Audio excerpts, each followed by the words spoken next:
Hi, everybody, and welcome to another edition of the Bulletproof Selling live stream. My name is Sean Rhodes. I'm the Chief Systems Architect here at Bulletproof Selling, and I'm also the author of that little book you see down there in the corner of this live stream. It is Bulletproof Selling, a guide for systemizing sales on the battlefield of business. First, want to let you know, hope is not a business strategy. I know that my guest agrees with me on that one, and that's why we are here today, myself and Mr. Jim Cathcart, to help you replace hope with systems that top performers use across industries to get consistently better results in their selling. And so this Bulletproof Selling series that we're having right here features insights from the top minds in sales, best-selling authors, Hall of Famers in the case of Mr. Cathcart, and of course, those out there managing sales teams in the field. My commitment to you is by the end of every live stream, myself and my guest, or just myself, we're going to build you a sales system that you can use no matter the size of your team or the size of your prospect pipeline. So joining us today, super excited, Mr. Jim Cathcart, Army veteran, multiple Hall of Famer. Jim, welcome to the show, sir. Thank you. Great to be with you, Sean. And now Jim is one of those guys that has a history that goes back many decades in the field of sales, in training, and helping top companies perform. So for the folks that have never heard your name, it's got to be a small crowd out there at this point in history. But for the folks that have never heard you, man, tell us a little bit about your journey to get to where you are, especially as it applies to the world of sales. Wow. Well, let's see. When I first got married in 1970, pause for effect. Yeah, 50 years ago. When I first got married to Paula, who I'm still married to today, by the way, Awesome. I decided I need to do something where people make money. You know, it's either going to be real estate or mutual funds and stocks and bonds or something, because I'd been a banker. I'd done everything under the sun, manual labor and all that included. But I said, okay, I'm gonna go into sales. So I went to work for Investors Diversified Services, IDS. And at that time, they were selling mutual funds and term insurance. And we were called termites, because we would sell term and have you invest the difference instead of selling whole life insurance where the investment was part of the insurance package. Sure. And I struggled through that for a year and a half, hated it. Didn't hate the company, didn't hate the product, hated the process. I went out every day and I made cold calls, not new calls, cold calls, because that's what I was told that they were. Yeah. And so when I would attempt to make a sale, and I was going door to door literally. Oh my goodness. Like an encyclopedia salesman. Yeah, exactly. And I would go in and I would say, hi, I'm Jim Cathcart from IDS. Have you ever heard of IDS? And Sean, no matter what you said, I had the same answer. Right. You said, no, I haven't. I'd say, well, we're the oldest and largest investment trust company, and I'd go on. Yeah. And if you said, yeah, I've heard of it, then I'd say, well, as you know, we're the oldest and largest. Exact same word for word script. And I didn't make many sales. I made a few, but not enough to pay the monthly bills. And so I'm struggling. I'm trying to be an investment salesman. You know, I'm licensed by the Securities and Exchange Commission.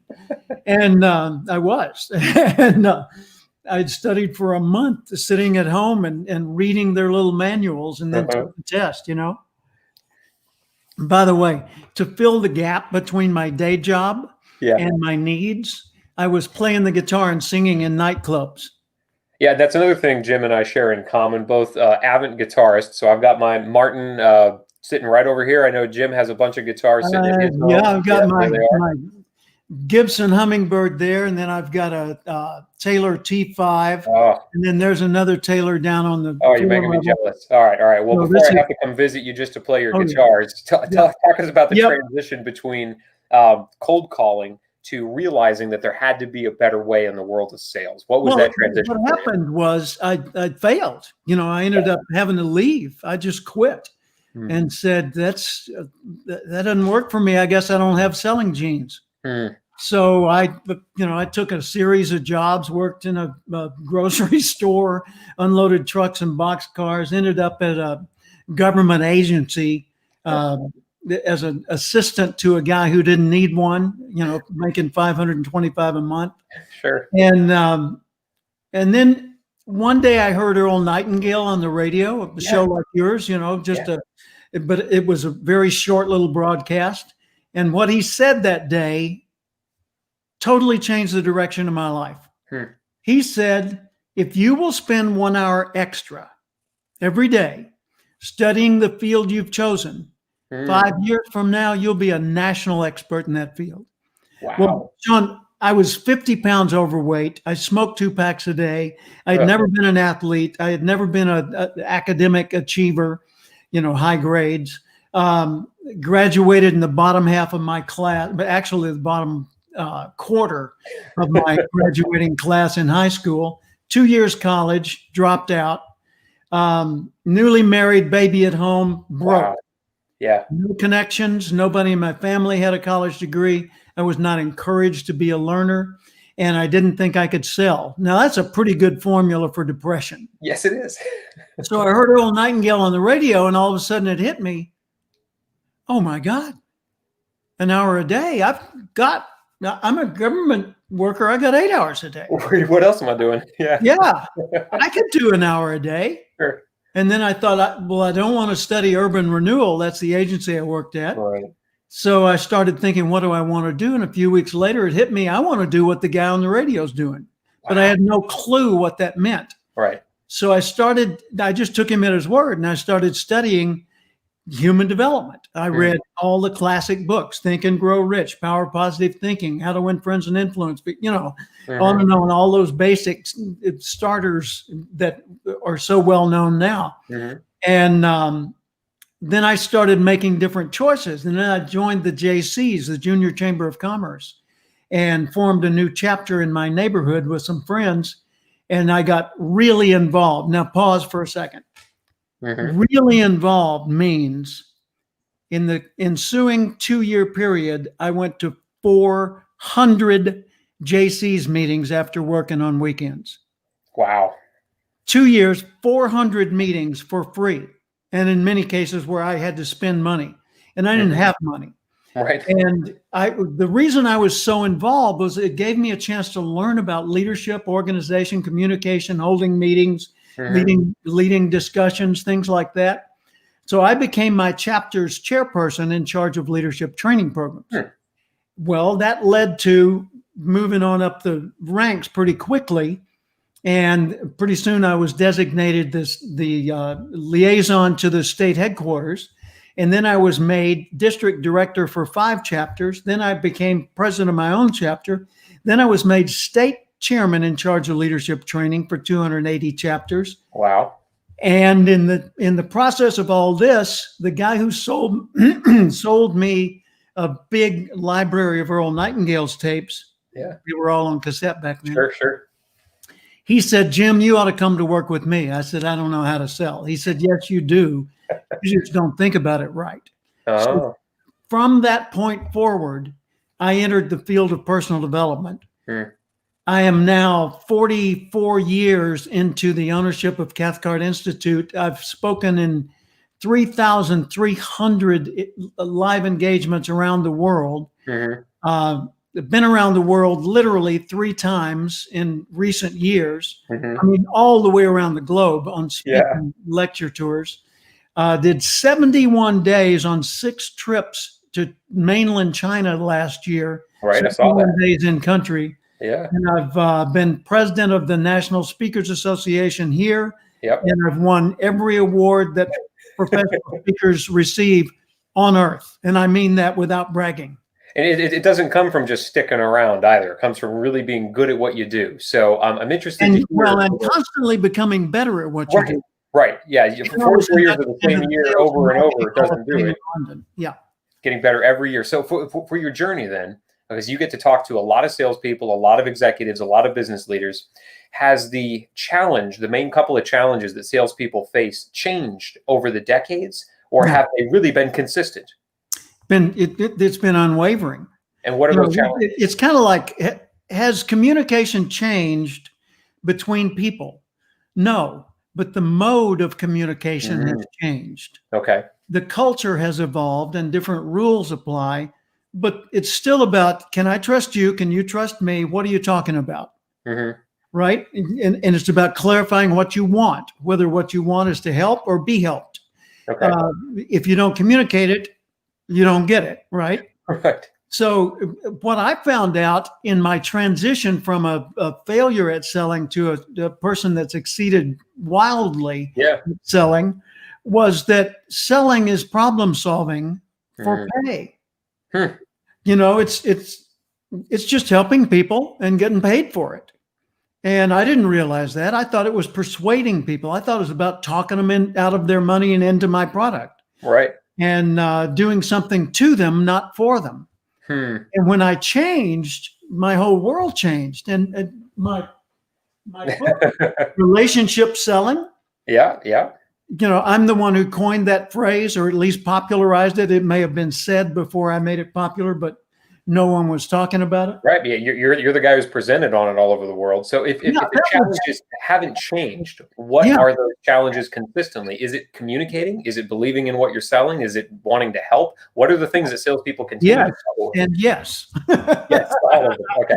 See, if I solve problems for a living, then what I've got to do is meet people I've never met, Mm. establish trust with them, Mm. understand them and their needs, show them clearly that I'm a good choice for solving their problems, their needs, filling their needs, and then get them to commit to taking action on it. Mm. And as you say in your book, this is about building habits. Habits are systems. Yeah. The company has systems in place, just like a person has habits in place. Sure. My way of brushing my teeth is always the same because I found that's the best way that works for me. Yeah. I could do it differently, but I don't. Mm-hmm. My way of meeting new people has a system to it, a habit, a pattern to it. The intelligence is noticing those patterns and understanding the principles that drive them. And the more you notice patterns, the more intelligent you can be about anything: sales, leadership, courtship, name it. Nutrition, Right. And fitness, so, where music. are some of the areas where salespeople fail in their habits and in their patterns?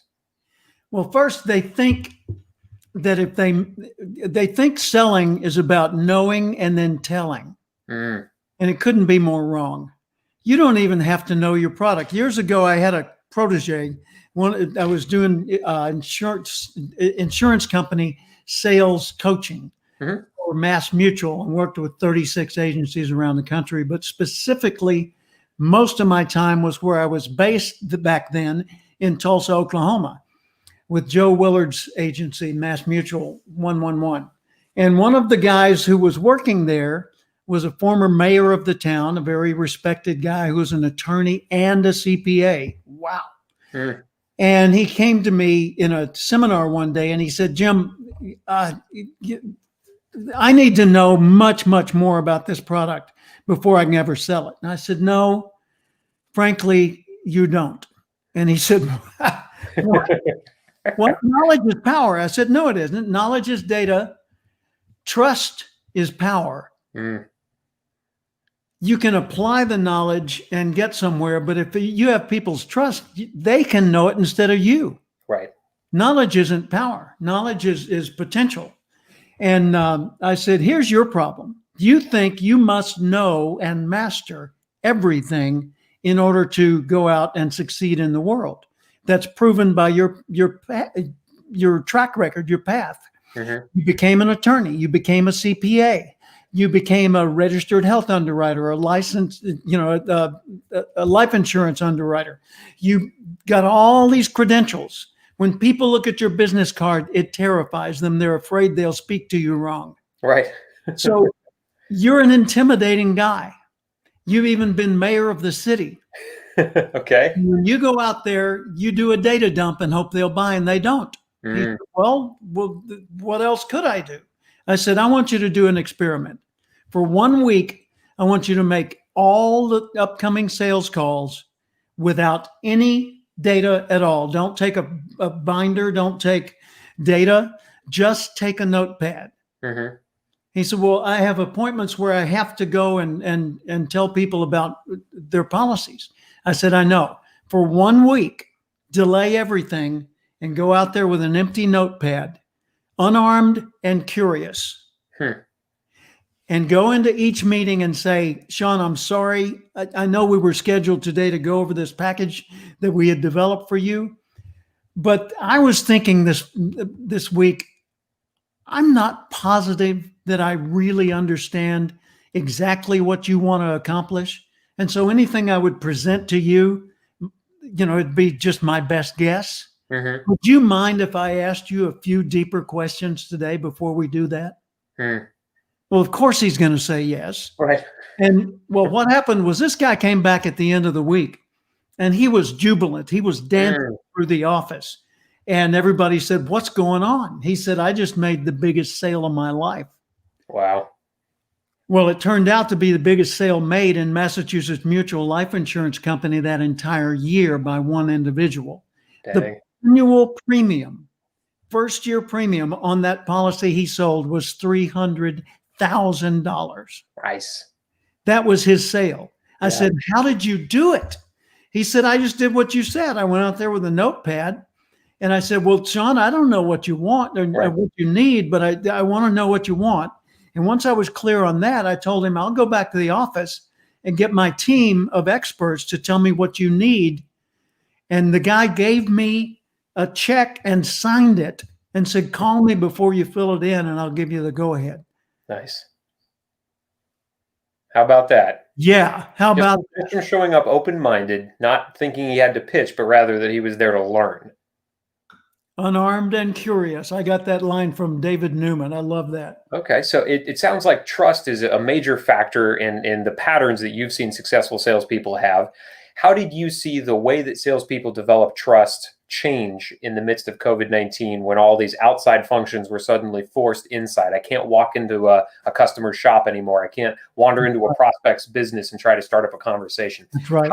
How did developing trust shift in that time period? Well, when your media are limited, meaning you don't have face-to-face, you don't have the quality of a handshake, firm or loose or whatever. When you don't have personal presence, then your media are being restricted.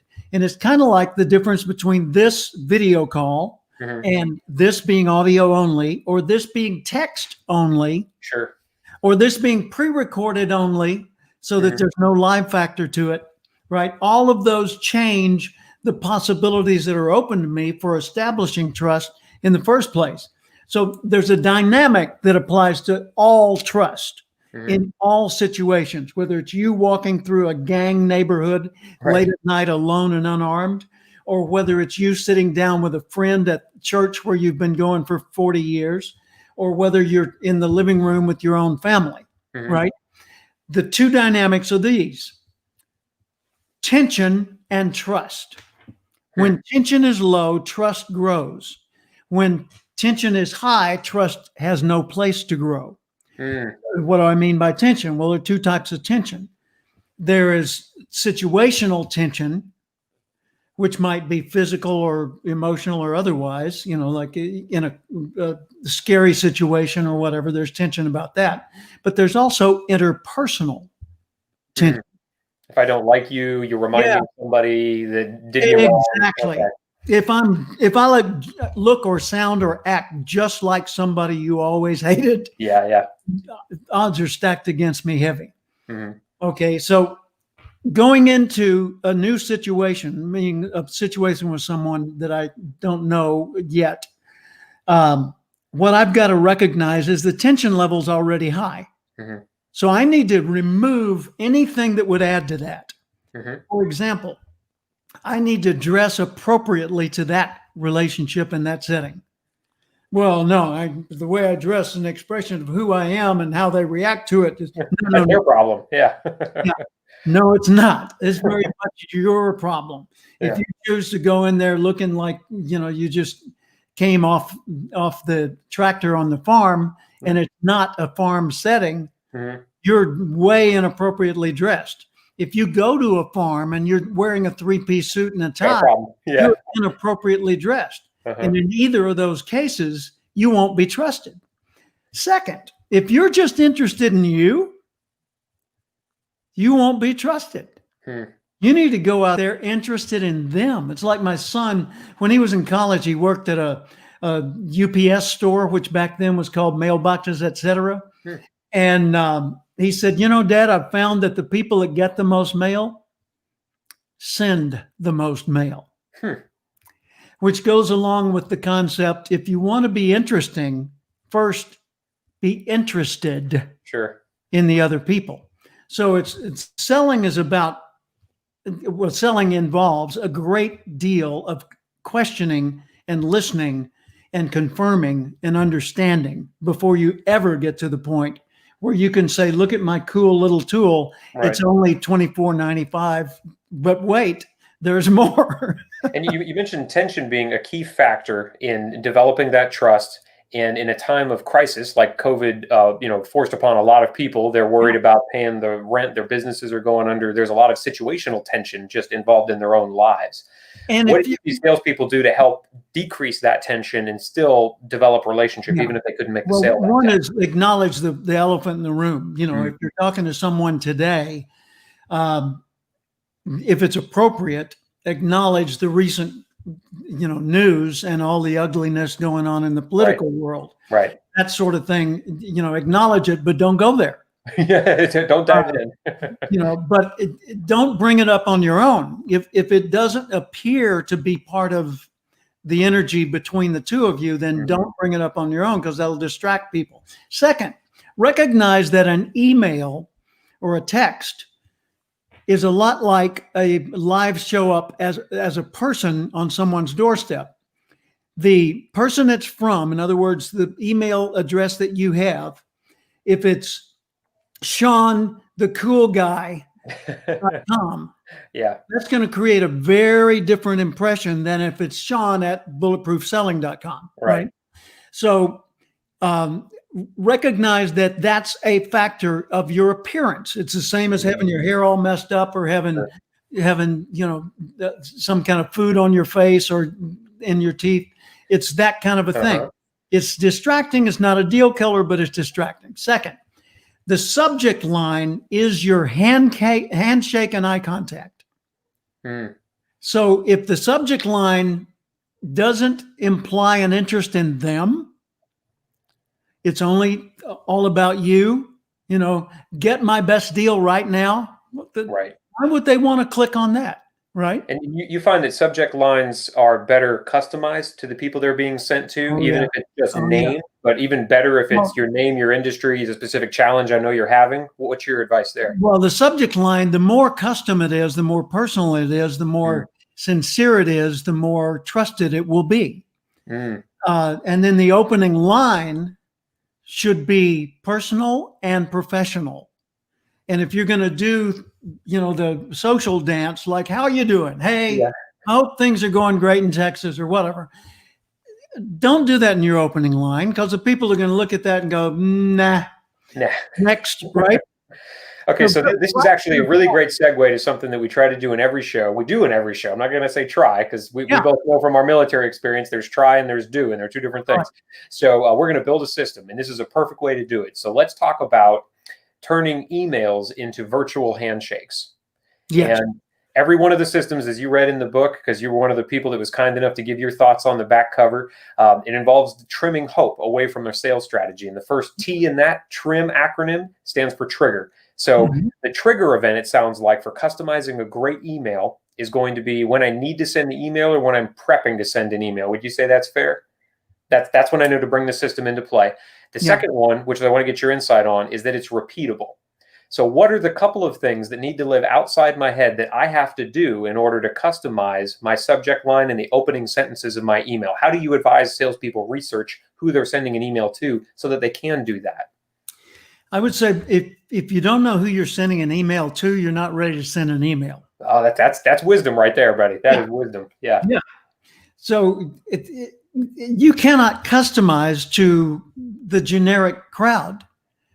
The only thing you can do is just put out a hook and hope it catches something as it passes by. Right. But that's like snagging in fishing, where you just throw a hook in the water with no bait on it, and you just like that and hope a fish won't bite.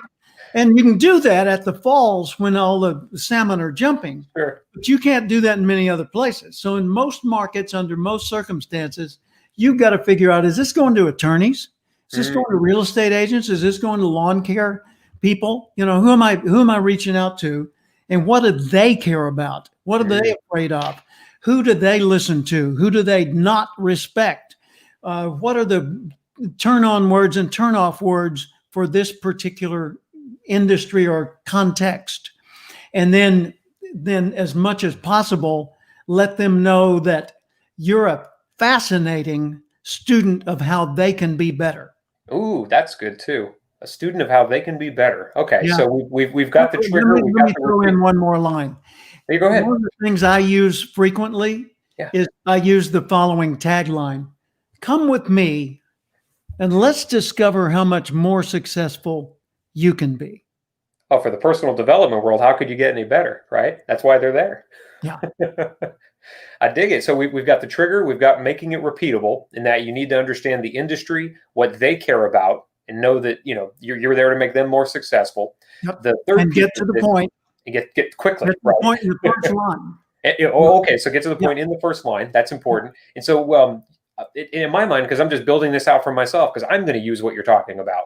I'm thinking to myself a really quick checklist of understanding. Am I customizing this to the industry? Do I know what their top challenges are, and what is the point? And I need to make sure that's all inside the first line or the subject line in addition to that. And so repeatedly ask for action. Throughout the email. Okay. Yeah. And so we've got the trigger, we've got repeatable. The third piece of this, I could probably guess the answer you're going to give, at least at the top level, but it's to make sure it's improvable. So obviously, if my open rate on my emails is good, that's a good sign, right? If it's not good, I know I need to improve it. What other measurements can you see that we could apply to this to make sure that we can make this thing even better than we started out as? Well, there's an implication that you and I understand, but some of the other people might not notice. Okay. You said, make sure it's repeatable, which means you're studying your metrics. You're looking at, you're looking at your open rate. You're looking at your Google Analytics.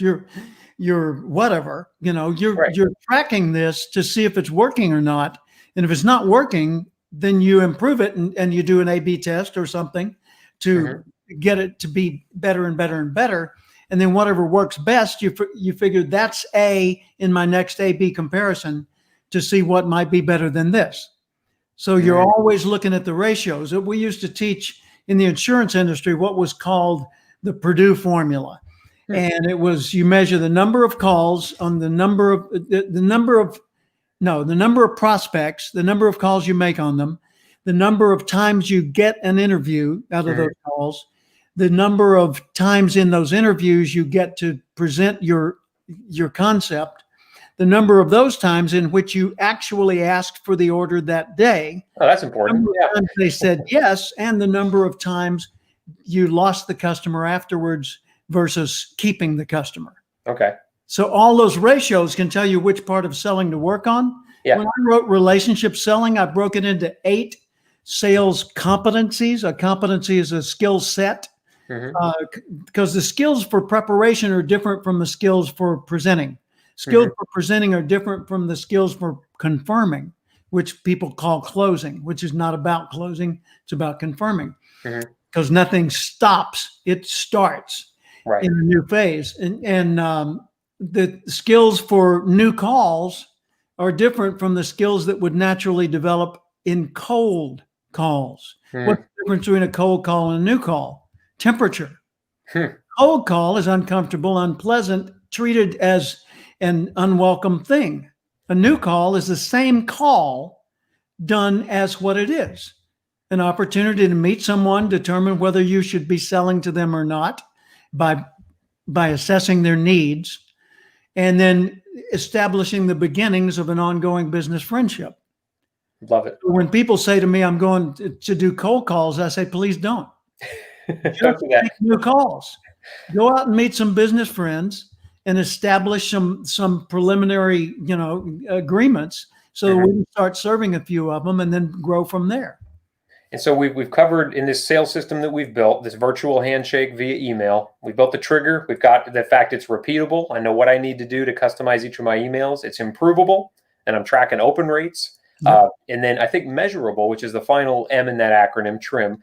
I think, feel free to guide me on this, but it sounds like not just the open rate of the email is important to measure, but the response rate as well. Because if these things don't generate anything back to me, whether it's a reply email or a phone call, I'm just sending emails out into the ether. So how have you been able to help salespeople out? What would you advise they do after they send an email, either in tracking the response rate or in what's the next step after that email? Because I always want to own the next step.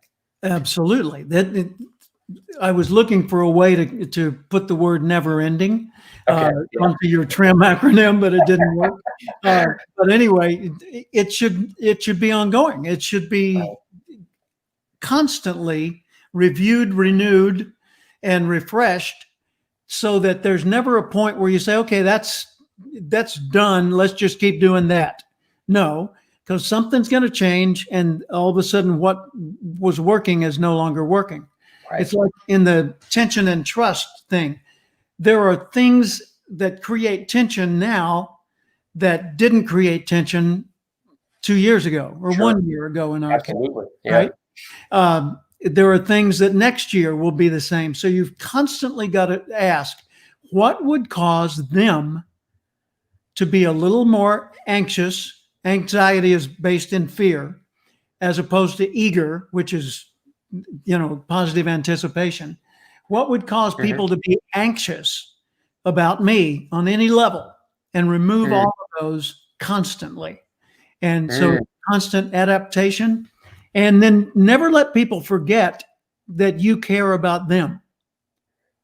Zig Ziglar's famous line, people don't care how much you know until they know how much you care. Sure. I prefer to say it this way. People don't care what you know until they know that you care. And then they are interested in what you know and how can you help. Yeah. Why should they be interested in you if you're not interested in them? That's absolutely right. I called a guy one time, and I was trying to get some kind of a business problem solved. And he kept telling me I should have called yesterday, because that was the deadline for something or other. And he was in a never-ending loop. No matter what I did or how much I said to him exactly the words he had said to me, he kept going back to that. I said, excuse me, I know this is frustrating for you. Would you just transfer me to someone who cares? Nice.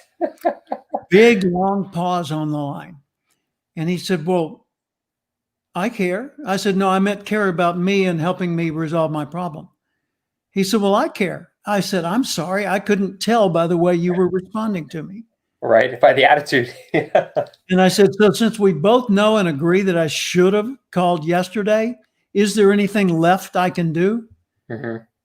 He said, well, yeah, you could do so-and-so. And he solved my problem. Nice. And I was about to, under normal circumstances, blow up, call him a few names. Sure. Hang up.